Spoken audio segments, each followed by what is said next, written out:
This is the story of the pig farm murders, where the line between victim, witness, and accomplice blurs, and the truth must be pulled from a place of fear.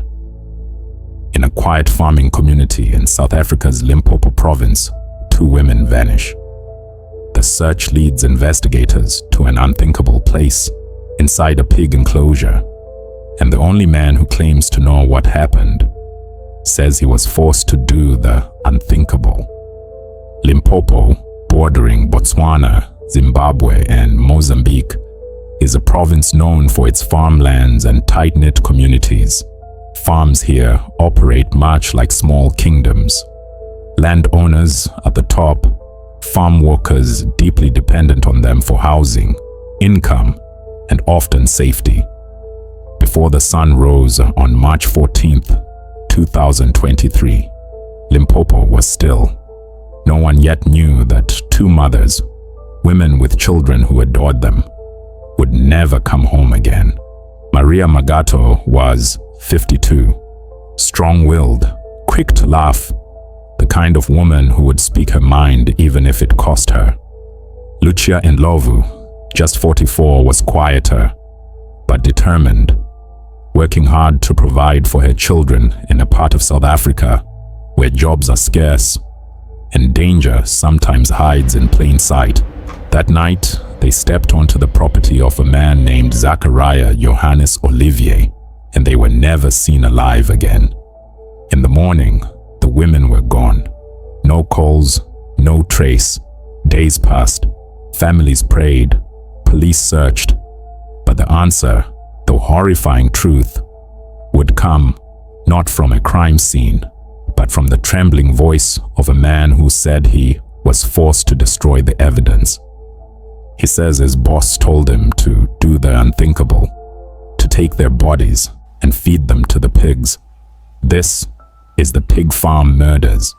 On one of these farms lived 63-year-old Zachariah Johannes Olivier, a man known to his workers, respected by some, feared by others.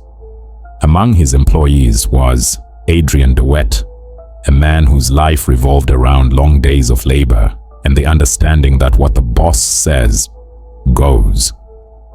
In the days after Maria Magato and Lucia Ndlovu disappeared, Limpopo's tight-knit community began to buzz with questions. People whispered about the last place the women were seen, and about the man who owned that land. Their families told police the women had gone to see 63-year-old Zachariah Johannes Olivier, a farm owner known to everyone in the area.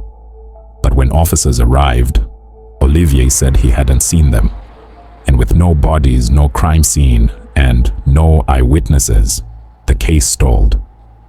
Then came the rumors about gunshots in the night, about strange activity near the pig enclosure, and about a worker who had kept to himself since the women vanished. Police brought in that worker, Adrian de Wet, for questioning. At first he said nothing.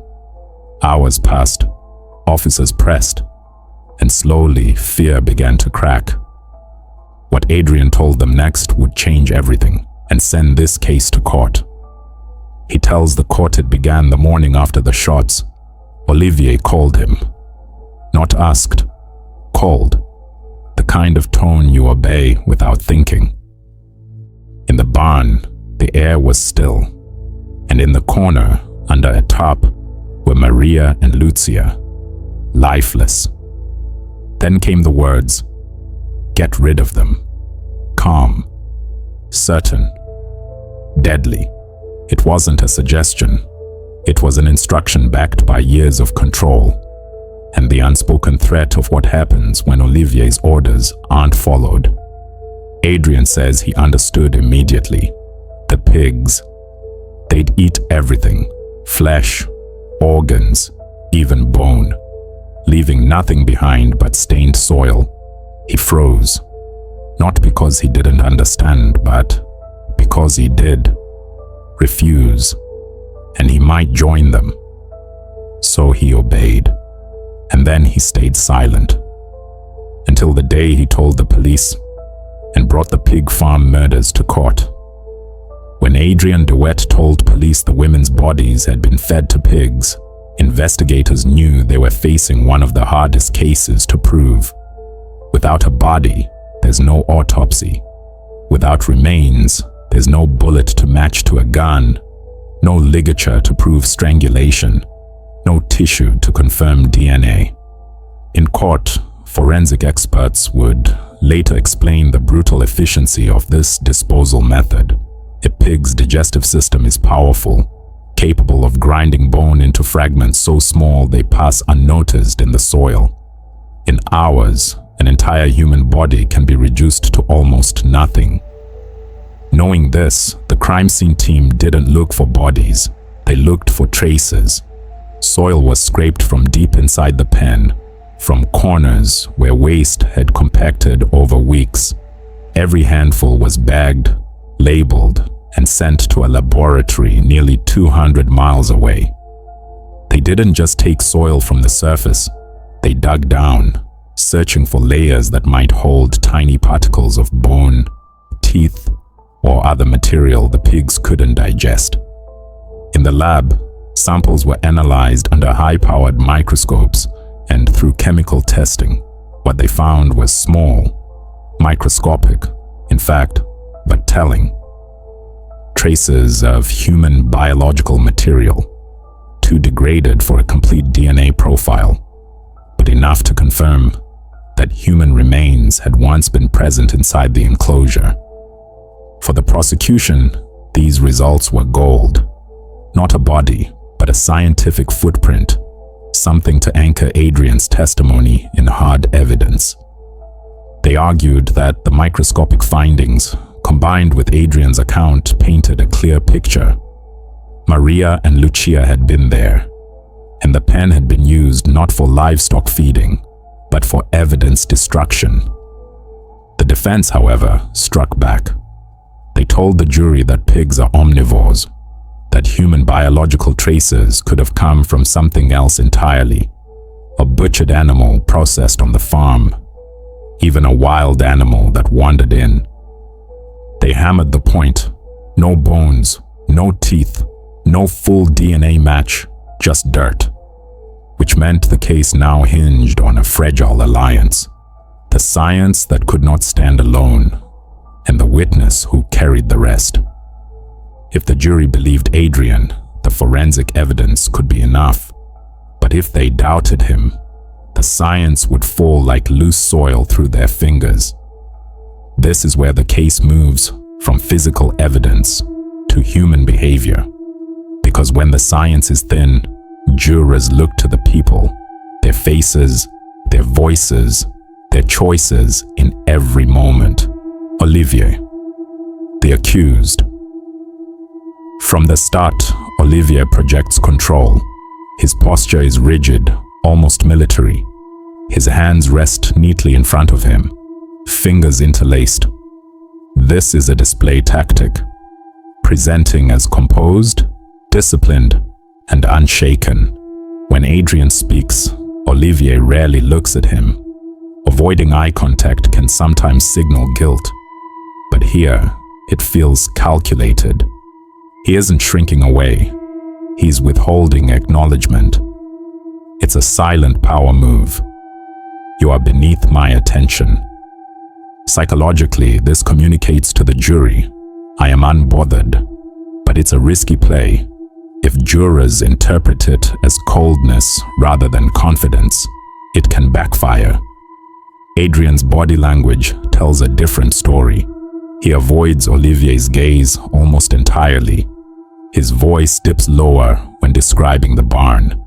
This is fierce submission, a psychological state where self-preservation overrides assertiveness.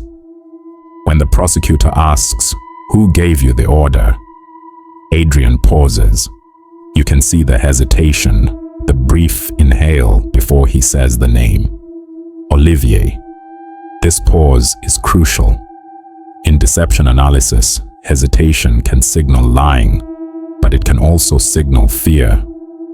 The difference lies in context. And here, the context is years of working under a man he claims could kill him without a second thought. Watch Olivier's mouth as Adrian mentions the pig pen. There's the faintest tightening at the corners, a micro expression of discomfort. It lasts less than half a second. Most jurors won't consciously notice it, but their brains will.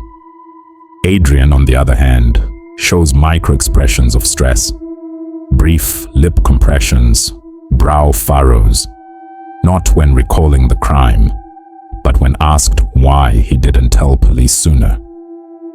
That's the question he fears most. In this courtroom, the power dynamic is inverted. On the farm, Olivier had authority, the ability to hire, fire, and control. Here, Adrian is the one with the power to end Olivier's freedom, if the jury believes him. Every glance, every pause, every tightening jaw is a silent battle for credibility. In a case without bodies, credibility is everything. If the jury sees Olivier as calm and trustworthy, the science becomes irrelevant. If they see Adrian as truthful, even if afraid, then the soil samples, the gunshots, and the pig pen become a chain of proof. It's not just a trial over evidence.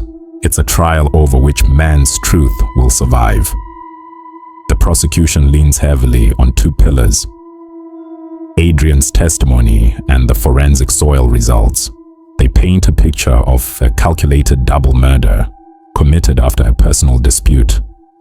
Their theory: Olivier shot the women, then used the pigs to destroy all physical evidence. They argue Adrian's fear explains his silence, that his hesitation is not deception, but the lingering trauma of being ordered to erase two lives. The defense counters with precision. They say the soil evidence proves nothing, that pigs will eat scraps of any kind, and human biological traces could come from butchering animals or wild predators. They turn the spotlight on Adrian, questioning his memory, his motives, and his credibility. Why, they ask, would a man follow an order like that without calling the police? Unless he was more involved than he admits. They push the idea that Adrian is shifting blame to save himself. It becomes a chess match. The prosecution moves to link every piece of evidence back to Olivier's control. The defense moves to fracture that chain, to make every fact feel uncertain, every witness questionable. In this kind of trial, the verdict will not hinge on what's in the evidence bags, but on which side's story feels more complete. This case reaches far beyond the farm gates. It forces a look at the power dynamic still present in South Africa's rural communities. A white landowner accused of killing two black women. A black worker caught in the middle, torn between fear and justice. For Maria Magato's children, for Lucy and Lovo's family, the trial is not just about punishment. It's about acknowledgement. It's about the court saying, this happened. Their lives mattered. It's also about the unspoken question hanging over every farm worker in Limpopo.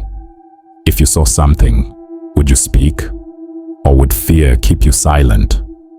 As the trial moves forward, the question isn't just whether the jury will believe Adrian. It's whether they will believe him enough. Because in this courtroom, there is no body, no murder weapon, no video. There is only a frightened man's word and a handful of soil that whispers of the dead.